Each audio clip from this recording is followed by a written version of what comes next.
Lavender Corretta contains mature themes. All videos are kept unage restricted so that the information provided is free to all, regardless of age or demographic. However, viewer discretion is advised. Well, that certainly was an interesting video. I gotta tell ya, it's been a while since I've had a video as controversial as that one was. But you guys did make your arguments in the comments. I read through all of them. It's nice to read a lot of different perspectives on something. Anyway, for this video, I decided that I wanted to tackle something a little more personal. It's called the Futanari problem, and describes how my sexual palette has developed over the years. This is probably going to be the most revealing video I've ever done, maybe even more revealing than my sexual journey. If you haven't seen that one, I definitely still recommend watching it. It was a really fun video to make, but it hits pretty hard. Keep in mind that in videos like these, I'm just describing my experience, and yours might be different, okay? Let's get into it. I'm going to go through everything that I can remember. There's a lot, so hopefully I don't miss anything too significant. I remember my first time seeing any kind of pornographic content or nudity. I was in a barber shop waiting for a haircut. I must have been like 6 or 7. One of the magazines I was reading had this section with a swimsuit model on a beach. And in one of the pictures, she was kind of naked. Kind of. You could see her breasts and just a little bit of nipple.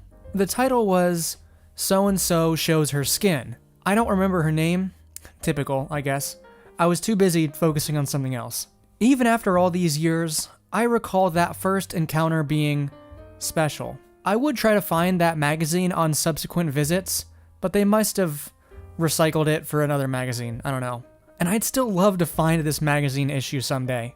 It would have been around like 2008, maybe. I think it was one of the main magazine carriers or whatever. One of the ones that allows slight nudity, or at least they did back in that time.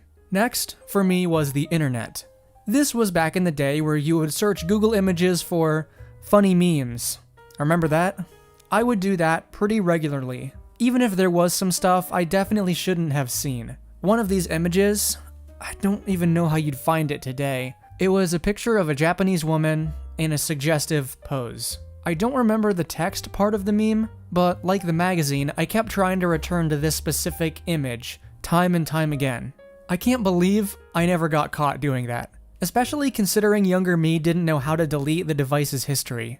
This was before I learned about masturbation, by the way. This is several years before that, so I was just looking at this stuff and that was it.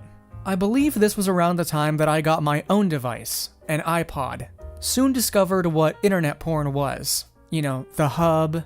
Actually, this was the one that I used for years, and it was like my main thing, probably for a better part of a decade. I'm one of those people that once you find something that works, you just stick to it. I talk about this period of my life in detail in my sexual journey, but at this time, I was new to the game. So, search terms would be very simple and kind of innocent. Naked people, butts, boobs, things like that. I hadn't yet learned terminology specific to sex acts like blowjob and threesome. I didn't know about any of that yet. I think I did know POV after seeing enough videos, and that's something that I haven't... the POV category is something that's been a mainstay for a while. I'll just say that. It didn't take long for me to learn what these terms meant, but that doesn't mean I would search for them specifically. I also got into drawing around this time. I would draw myself as a cartoon man fighting aliens, you know, stuff like that. The typical stuff for someone my age. A lot of people ask every day, why is your avatar a woman? And I've given many explanations over the years, but this was really the catalyst for that. Every artist at some point realizes that they have the ability to draw whatever they want, and it wouldn't take long for me to try to draw my own NSFW. And around this time, when I realized there's no rules, I can kind of draw whatever I want, I started drawing myself as a woman because, I don't know, I liked the idea of being someone who is like beautiful. Suggestive posts on Instagram influenced me to draw my own NSFW. Of course, I was really bad at it at first. You know, boobs were just big circles. There was a nearly catastrophic incident where someone was going through my school binder, and I had forgotten that one of these drawings was in there. but funny enough, they couldn't even decipher what it was. That's how bad I was starting out. And it was all pencil paper, of course. I wouldn't get a drawing tablet until years later. Ooh, hang on. I don't have hot chocolate this time, but I do have cream soda. They have this 89-cent brand at Kroger.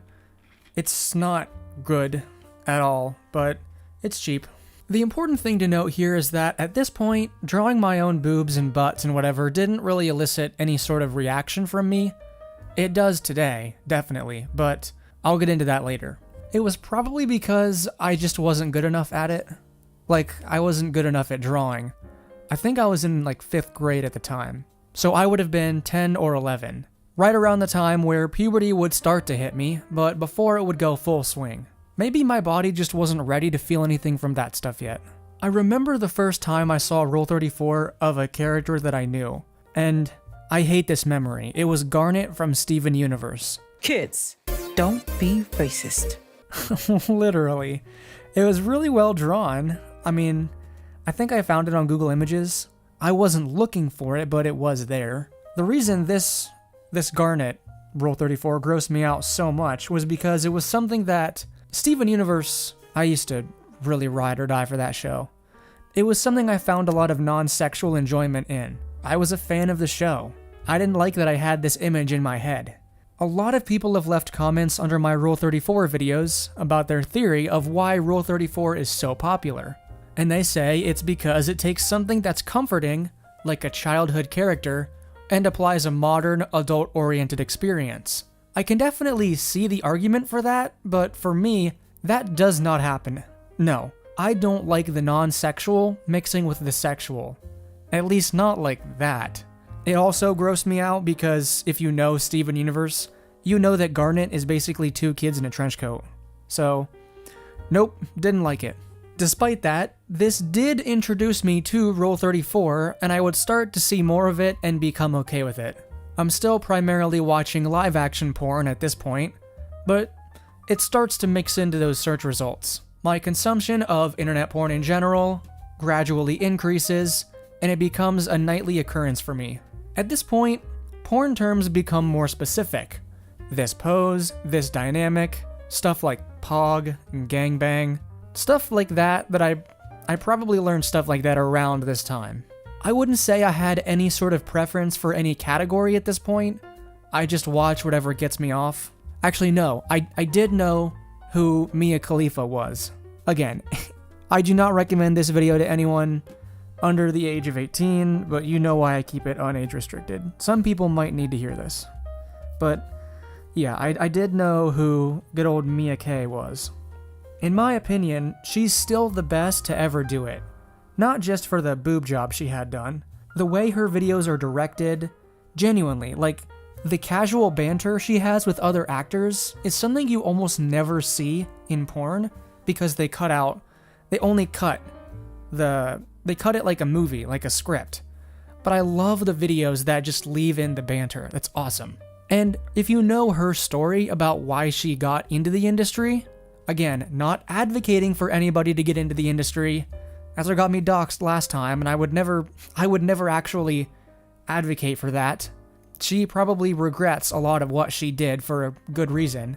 But if you read her story about why she felt the need to get into the porn industry and the way she recovered from it, the damage it did, it's a really good story. I'll probably do a full video on her someday, but it might have to be Patreon exclusive because I don't think YouTube's gonna love that. At this point, I'm still finding about half of my porn on Google Images. I knew a few models by name and would Google their pictures. I'm not gonna say their names since it is still sort of embarrassing, but they were a bit niche, definitely not on Mia's level. I do remember that one of them had latex very prominently in their work, and while latex doesn't really do it for me, I can sort of see why it would do it for some people. You might be wondering how I haven't gotten caught yet. Well, that would all end here. Someone found a taxi porn video in the search history on my iPod. And when I say taxi porn, I mean like the classic, somebody gets into a taxi and, oh, I don't have any money. That kind of story is kind of goofy to me. It doesn't really work, but I don't know. I was trying whatever at that point. Anyway, I got my phone taken away for a few days, and when I got it back, it had parental controls on it. Fair enough. So I was out of the game for a little while, but when I eventually got a new phone, it didn't have the lock on it. Live action porn continues to be my main thing for years. And the reason I bring this up is because you'll know when it changes. I eventually got a digital drawing tablet, the Wacom tablet that I have today. I've changed it out, they don't last very long, but I did get one. And I want to say this was around high school, like second or third year of high school. It took a while to learn how to use it, but once I did, I learned how to do things like shadows on my characters, and that was revolutionary. Finally, I can draw my NSFW in high definition. Nah, it was still bad. I am not good at art. I know I say this a lot. I'm not saying it to be self-deprecating. I am not someone who is like naturally gifted or has an eye for the visual. And this was all before I seriously studied any kind of anatomy or posing or perspective. But I continued to put them on my Instagram where they would eventually get a little better. I learned some techniques, some complex ideas, and I really towed the line between safer work and not safer work. If I can find some of those old drawings, I'll put them on the screen because I don't know how nobody said anything. Genuinely. How I didn't get caught doing this, I have no idea. Maybe people were just embarrassed. About 5 years ago, during COVID, I started my YouTube channel with some of my female characters. I started out doing movie reviews, kind of shitty stuff. But whatever I made, I put a lot of emphasis into my drawings, and I spent a lot of time getting better at it. You can still find these videos early on my channel. Oop, I misread that line completely. You can still find these earlier videos on my channel.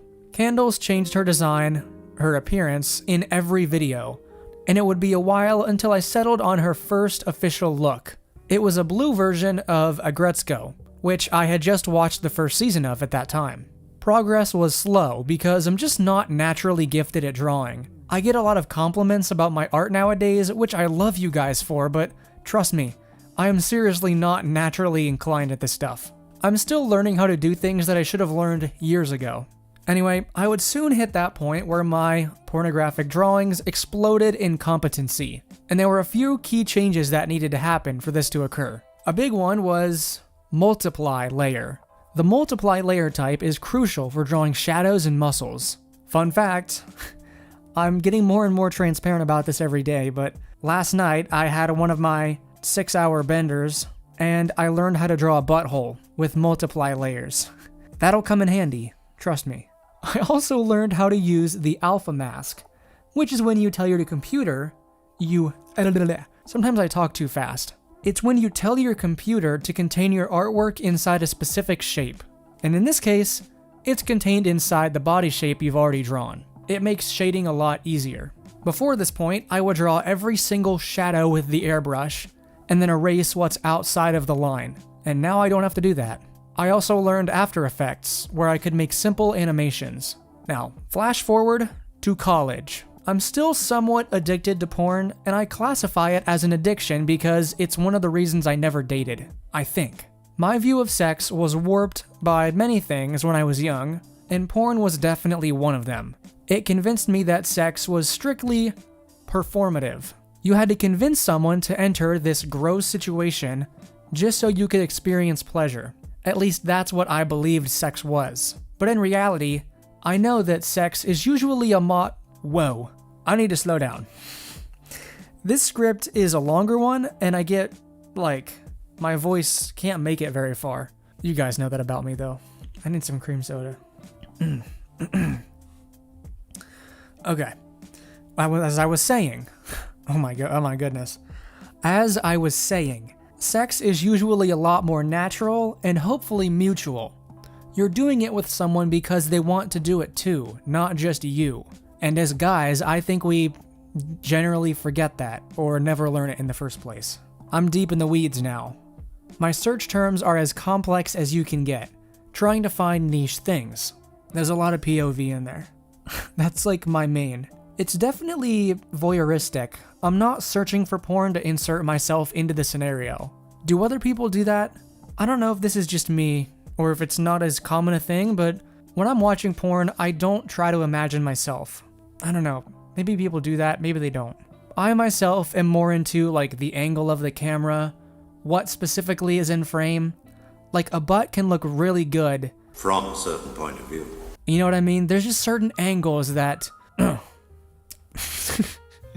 really good, is what I'm trying to say. Sometimes even the story of the video. My favorite videos, again, like I said earlier, are the ones where either before or after the scene or whatever, the actors just kind of talk to each other like normal people. They're just riffing. It creates a scenario of comfort, which just really, really works for me, I guess. Mia Khalifa does this in some of her best videos, and I know of only a few others that have really done this. One of my all-time favorites, which I haven't been able to find this video since the porn ban, unfortunately, is one where both actors, they're done, they're still covered in sweat and other fluids just sitting there, and they just keep the cameras rolling so that they can talk about Twitter for like 10 minutes. And the guy says something like, I appreciate that you weren't on your phone for the shoot because a lot of girls that I work with are addicted to their phones.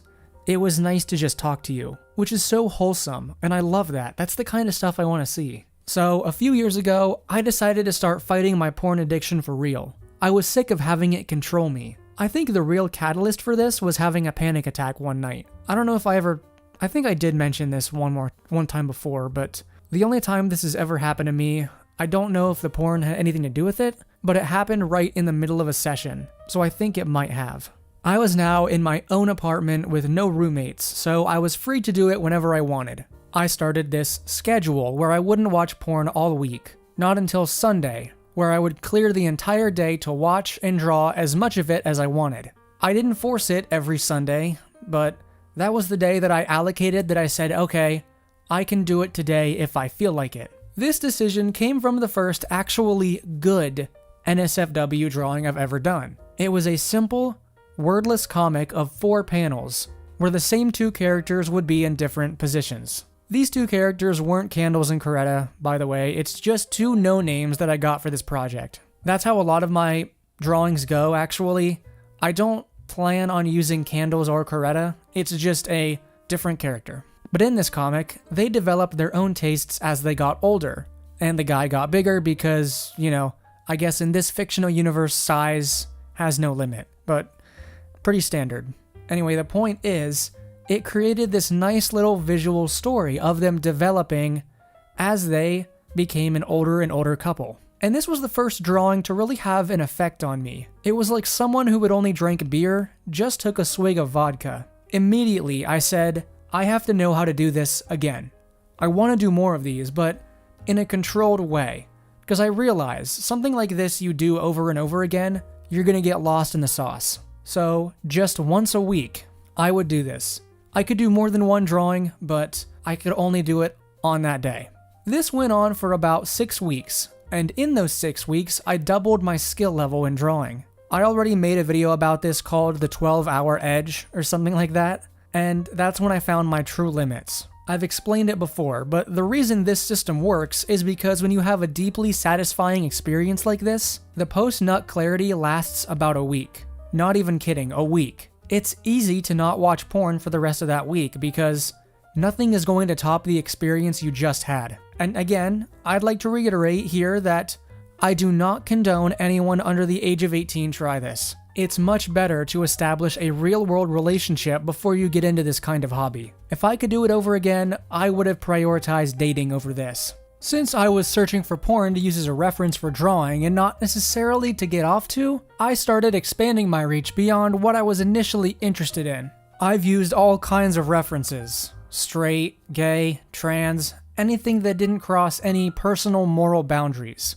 I would specifically search for images with a really well-drawn penis or whatever, study it for hours, and draw it until I got good at it. For me, the idea of sex became intertwined with drawing and drawing improvement. And that's still true to this day. I'm in a weird spot where drawing and sexuality are so closely related to me that it's hard to imagine one without the other. This probably isn't good, and it will take some time in order to correct. But this entanglement had some interesting effects that are worth sharing. Remember how I said I was still mainly consuming live action stuff? That's definitely not true anymore. This is the point where it changes.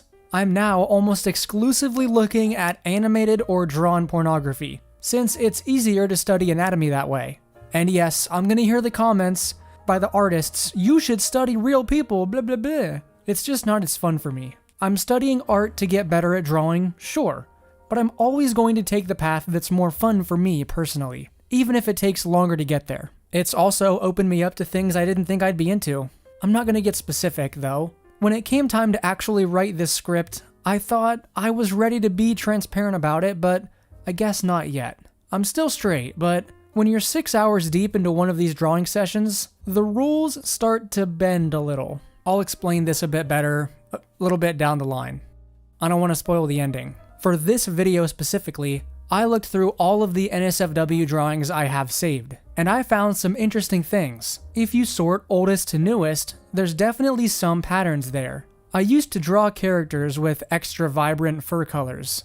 Scarlet red, deep blues, God forbid I use straight up yellow. And I quickly discovered that earth tones functioned much better, as they're easier on the eyes, they're more realistic, and shadows looked much better on these characters. Penis size increased up to a point where it was absolutely ridiculous. Like, sometimes they were as big as people. In order to move forward, I instead focused on making the penis look heavy, rather than big. Drawing a dick with more weight is way better than just drawing one that's as big as possible, in my opinion. Because there is a point where it just gets ridiculous. In the early days of doing this, I chased better visuals. More shading, more realistic. Kind of like how movies and video games today have the goal of better special effects, better graphics, respectively. But after a while, I hit a limit on how detailed I could make it look without it seriously clashing with my line art capabilities and Candle's cartoony style. So I started focusing on drawing better poses with less shading, and this is way better. It allows me to implement some stylistic choices, and I don't need to worry about everything looking absolutely correct all of the time. You might be wondering if I draw candles in any of these scenarios. Nope. Early on, I did it a few times, as she was the only design that I had, but I developed a distaste for it, because candles does represent me to a certain extent, and I started creating different characters for each scene. Corretta is actually the result of this process, and so is the character in the drawing I just put on Patreon. There would also be times where my drawing skills would plateau, and this would sort of ruin the fun. It's weird, but if I'm not improving in some way, it doesn't work. Like, I can't get off. Arousal should not be wired to improvement, but it is for me while I'm doing this for some reason. So when I plateau in those skills, I remake older drawings, and this has led to some of my best work, as I'm able to pinpoint exactly what I've improved on since the original.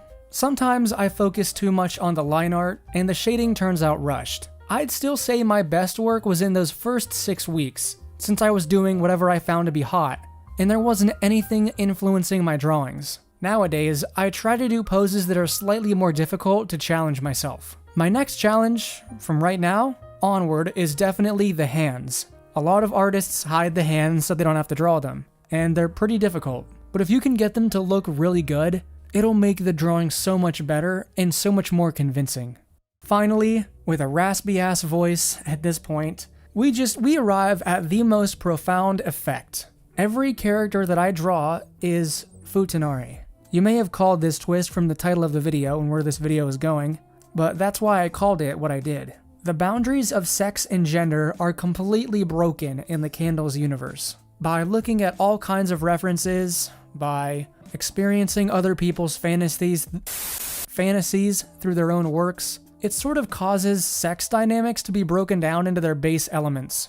Sex characteristics might be found on any character. Dynamics that are typical for one group are now found in another. Stereotypes can be leaned into, broken, or completely ignored if it suits the scene. And this is the main point I wanted to make with this video. For better or for worse, drawing my own porn has had this really interesting effect of breaking the concept of gender. Obviously, I know reality, but for fiction, drawing a Futanari character doesn't even feel weird or different anymore. Like, it doesn't clock in my head that that's not correct. Maybe this will eventually be a net positive as it breaks down those traditional gender barriers. I'd like to think so. Nowadays, there's actually more emphasis on the scene. Instead of, zeroing in on how good this butt looks in this shot, I like to focus more on my characters, their motivations, how they ended up in this scene, how they feel about it. I found that ultimately, what makes this stuff really attractive is the story. Like, I started out appreciating the story kind of, but not really understanding why. Then I got into the base elements. I like boobs, I like butts, I like dicks, whatever. Chat, clip that. But then after so long, everything kind of abstracts, and what you're left with is, I want to make a good story. The story is what's important again. It's why porn studios still make videos with full scripts and character motivations. Making a GIF loop is easier and arguably even more effective, but there really isn't anything like a good story. It's with this realization that sexuality graduates from a base drive to an art form. The realization that the characters' personalities matter more than their figure for the purposes of arousal, that's special. I don't just say, personality matters more, guys, just to be woke or whatever. I genuinely believe it at this point, even if the road to get here was weird. The reason I call this the Futanari problem is because this arc that I went through isn't inherently good. I recognize that it might ultimately be bad. I can't just sit here and pretend that I don't 100% know that what I've done won't be terrible for me when I eventually start dating. How do I pitch that to somebody? By the way, I draw my own porn. Like, that's not attractive. If I could do it over again, I would have waited to do this until I was dating somebody. But I can't change what I've done. All I can do is observe and report on what's happened to me. Would I recommend you going down my path? No. But if you find yourself going down this path, at least you know where it's headed. My advice to you is to always keep yourself grounded. All of this stuff is fiction at the end of the day. As long as you can separate fiction from reality, as long as you can separate those two, you'll be okay.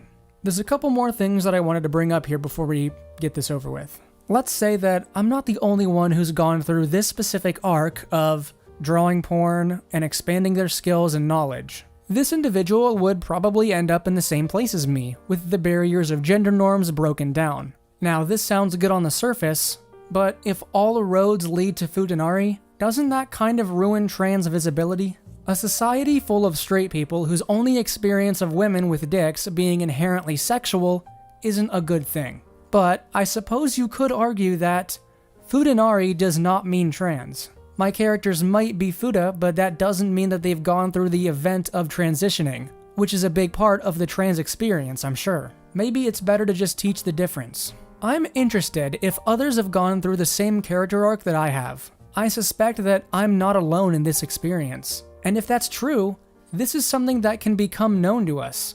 It can be predicted.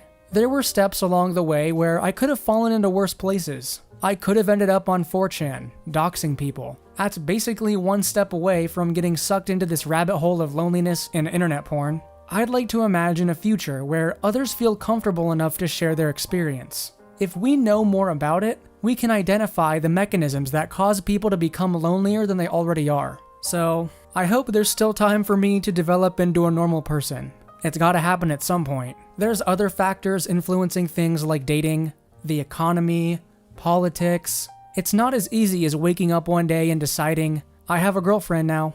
But I have to believe that talking about it, what I'm doing right now, will help me push through it. Maybe there is a future where people are comfortable enough in their sexuality that other guys can cut themselves some slack, and they can start kind of supporting each other. I don't want to fall deeper into the gooning spiral, I guess you could call it that, but there is precedent that tells us that isn't inevitable. Research shows that fantasies aren't acted out in real life. As long as you know the difference between what's a fantasy and what's real, you'll be okay. And that's what I hope for. I hope that all this effort, all this transparency about my sexual journey, all of this is moving towards something positive. And I sincerely hope that I'm not leading others to a grim fate. Still, it would be nice to have an environment that provided support and accountability for each other. But until then, we push forward. Hopefully all of this stuff straightens itself out in the end. So, if you're comfortable, share your story in the comments. Have you experienced something like this in your life? The more people we can get to open up about this stuff, the more normal it can be. I still don't think banning pornography will be effective.